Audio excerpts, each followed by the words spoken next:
Our question 10 is our circle properties. So we're going to use two of the properties of circle. So the first one is going to be if you have a semicircle, then the angle in semicircle is always be 90 degrees. So this is angle in semicircle. And the second one is going to be the angle in the same segment. So if you find the butterfly, this is angle in the same segment. Okay, so let's do the question. So first of all, we have the diameter, which is AOC. Be careful, the BD is not a diameter because it's not passing through the center O. And we have this ABD is equal to 70 degrees. Here is 70 degrees. So now we're trying to find out what is the angle of CED. CED is here.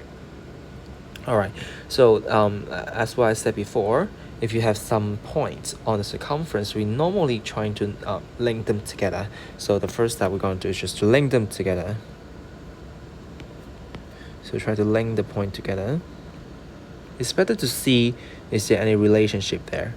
All right, so now we're trying to find out where is our semicircle so that we can using our 90 degrees. So try to find here, this is the diameter, and if find any point on the circumference, for example here. So now we can link them together. This is our 90 degrees. So now we can say that the angle ABC is equal to 90 degrees by using the angle in semicircle. So this here is going to be 90 degrees. So of course, this is going to be 90 minus 20. So that I can say angle DBC is equal to 90 minus 70 degrees equal to 20 degrees. So for here, this is the 20 degrees. And now I can try to use our angle in the same segment. Look at here. This is going to be our butterfly. So if this is 20, the required angle must be 20 as well. So the required angle is 20 degrees.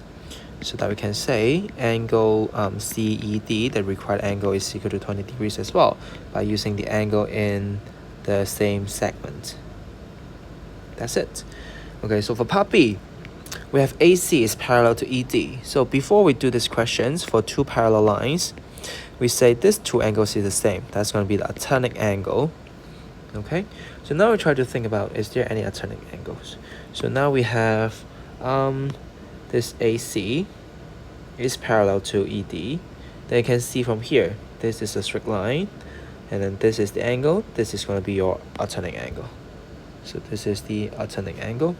So you can see from here, angle ACE is equal to angle DEC, which is equal to 20 degrees by using the alternate angles, and we have the ED is parallel to AC. So if we think about this is 20 degrees, and this OE and OC is your radius, so that's going to be our isosceles triangle, so that this is going to be 20 degrees. This is 20 degrees as well.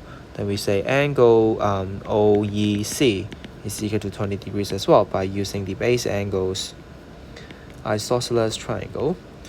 And so for now, the question is asking the perimeter of the sector OCE. You can see from here, OCE is here, OCE. This is my sector. So I link them together. This is the whole sector, the perimeter to find. All of the things highlighted by this red ball pen is going to be your perimeter. So it's combined by two radius and the arc length. If you want to find the arc length of EC, which means you need to know the angle here. But we actually find it out already, because by using the angle sum of triangle, we have the angle of EOC is equal to 140. So I write it here. So the angle of EOC is equal to 180 minus 20 minus 20, giving you 140.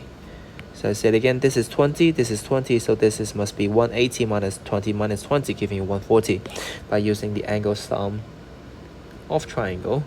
So now we can say the perimeter. So the perimeter is equal to the two radius. So radius is going to be 9 plus 9 plus 2 pi r, which is radius 9, times the theta, which is 140, divided by 360. And use the calculator, we have 2 times 9 times pi times 140 divided by 360, plus 9 plus 9, giving you 39.9911. Okay, which is definitely smaller than 40. So do you agree? No. Okay.